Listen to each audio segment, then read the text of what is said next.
নমস্কাৰ। আজি জুবিন দা আমাৰ মাজত নাই আৰু এই কথাটো লৈ সংবাদ মাধ্যমত বহুত বিতৰ্কৰ সৃষ্টি হৈছে আৰু আজি আমি এই বিষয়ত কিছু কথা আলোচনা কৰিম আৰু মোৰ লগত আছে মোৰ এজন বন্ধু, তেওঁ আপোনালোকক এইটো বিষয়ত কিছু কথা ক'ব। তো গাইজ, এয়া হৈছে মোৰ বন্ধু আকাশ মুছাহাৰী।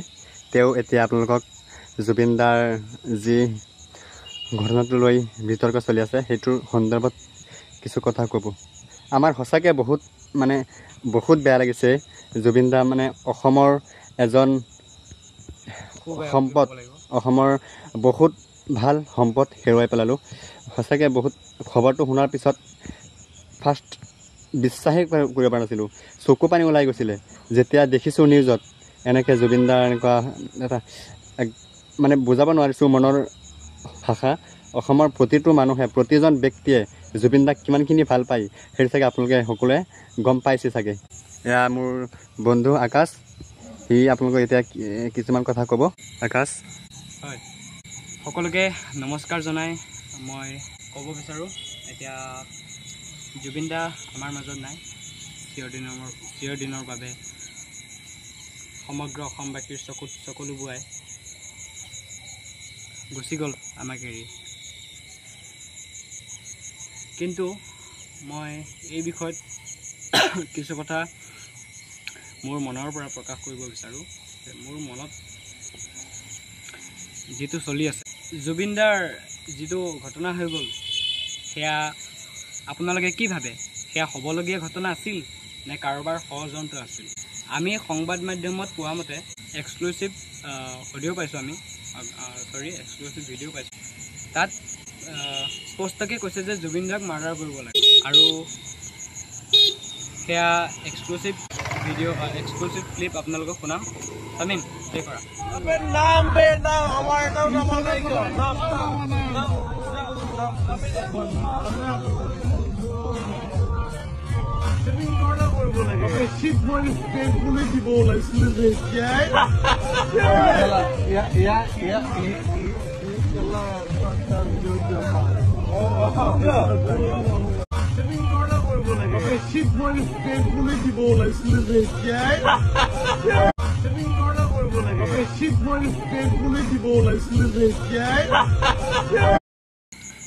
এতিয়া আপোনালোকে কি ভাবে? এইখিনি শুনাৰ পিছত কোনোবাই ক'ব পাৰিবনে সেয়া হ'বলগীয়া ঘটনা আছিল বুলি?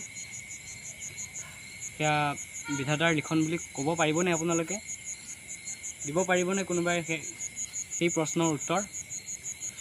আপোনালোকে যদি সংবাদ মাধ্যমত যদি খুলি চায়, ফেচবুক, ইউটিউব যিকোনো আপোনালোকে যদি খুচৰি চায় তাতো পাব। এতিয়া এইবোৰ বিষয়ত লৈ আমি ভাবোঁ এইবোৰ লৈ তদন্ত হ'ব লাগে আৰু মই বিচাৰোঁ এইবোৰ কেছত CBI ইনভেষ্টিগেশ্যন হ'ব লাগে।